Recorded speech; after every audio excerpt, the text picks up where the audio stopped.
মাসের মধ্যে কোনো সরকারকে যথার্থভাবে মূল্যায়ন করা সম্ভব না, কারণ 1 মাস যথেষ্ট সময় না। কি করতে পারত সেটাও আমি মনে করি এই মুহূর্তে আলোচনা খুব বেশি কাজে আসবে না, বরং কি করতে হবে সেইগুলো আমরা সুনির্দিষ্টভাবে চিহ্নিত করি। ইতিমধ্যে চিহ্নিত করা হয়েছে। আমিও সংক্ষেপে কয়েকটি বিষয় বলি। এই সরকার আমাদের ছাত্র জনতার রক্তের উপর দাঁড়িয়ে আছে। শহীদদের পরিবার এখনো পর্যন্ত যেভাবে এই আত্মাহুতির যে মর্যাদা প্রতিষ্ঠিত হতে এই দেশের দেখার কথা, সেটা দেখছেন না। এইটা অন্তর্বর্তী সরকারকে বুঝতে হবে। এই শহীদদের জাতীয় বীরের মর্যাদা এবং আমাদের আগামী প্রজন্মের সামনে তাদের যে গৌরব, যে ওই অসাধারণ মানবিক মুহূর্ত তারা তৈরি করেছেন, জাতির প্রয়োজনে সমস্ত জনগোষ্ঠীর সম্মান যখন ভুলণ্ঠিত, তখন তারা গুলির সামনে নিজেদেরকে দাঁড় করিয়ে সেই সম্মান জীবন উৎসর্গ করে সেই সম্মান রক্ষার জন্য লড়াই করেছে। এর চাইতে অধিকতর কোনো মানবিক মুহূর্ত হতে পারে না। সেই জায়গাটা আমাদের সামনে প্রতিষ্ঠিত হওয়া দরকার। তাদের প্রত্যেক পরিবারের দায়িত্ব নেওয়া দরকার। এই সরকারের একেবারে অগ্রাধিকার কাজ। আহতদের নিয়ে যা হচ্ছে, চিকিৎসা ব্যবস্থার ভয়াবহতা আমরা জানি।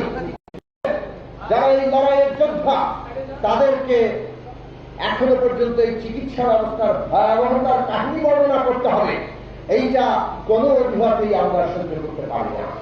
অতএব সরকারের সমস্ত শক্তি দিয়ে এই আহত লড়াকু যোদ্ধাদের পাশে দাঁড়ানো, তাদের চিকিৎসার সমস্ত দায়িত্ব গ্রহণ করা এবং সেই জায়গাটি নিশ্চিত করা এই সরকারের কাজ। আমাদের এখানে আমরা বলেছি বিচার প্রক্রিয়া হতেই হবে, যথার্থভাবে হতে হবে।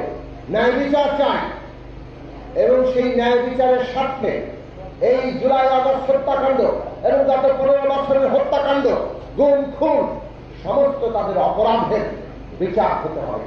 এবং সেই বিচার হওয়ার জন্য যে গুণগত পরিবর্তন দরকার, মামলা, তদন্ত, বিচার প্রক্রিয়া সমস্ত কিছুতে ভিন্ন জায়গা আসা দরকার।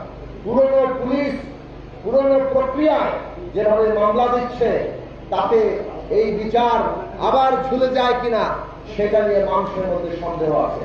কাজেই পুরো বিচার প্রক্রিয়া, তার তদন্ত, তার মামলা সবকিছুর মধ্যে যে গুণগত পরিবর্তন, সেটা মানুষ আশা করে। তারপরে দ্রব্যমূল্য হুহু করে এখনো বাড়ছে। আমরা দেখছি কিছু পদক্ষেপ নিয়েছে সরকার, এই পদক্ষেপ আরো জোরদার করতে হবে। মানুষ আশা করে যে ব্যাংক লোপাটকারীরা জবাবদিহিতার মুখোমুখি হবে, বিচারের মুখোমুখি হবে। ব্যাংক যদি আপনি রক্ষা করতে না পারেন, অর্থনৈতিক সংকট যেটা এখনো চলছে সেটা একটা ভয়ঙ্কর রূপ দিতে পারে।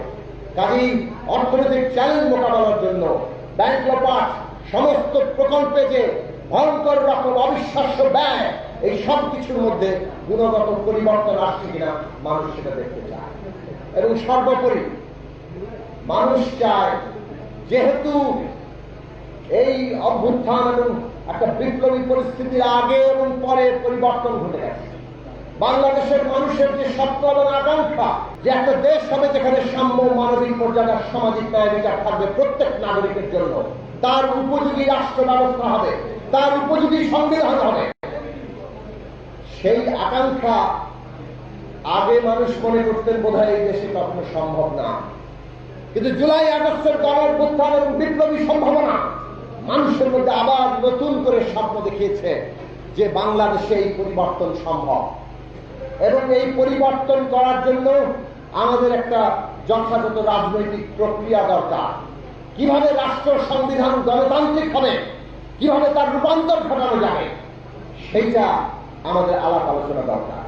পরিষ্কার করে আমরা একটা জিনিস বলতে চাই, আমরা অনেকেই বলছি সেকেন্ড রিপাবলিক, নতুন রাষ্ট্র, কিন্তু নতুন তো আকাশ থেকে পড়ে না, তা পুরনোকেই আবার নতুন করে তুলতে হয়।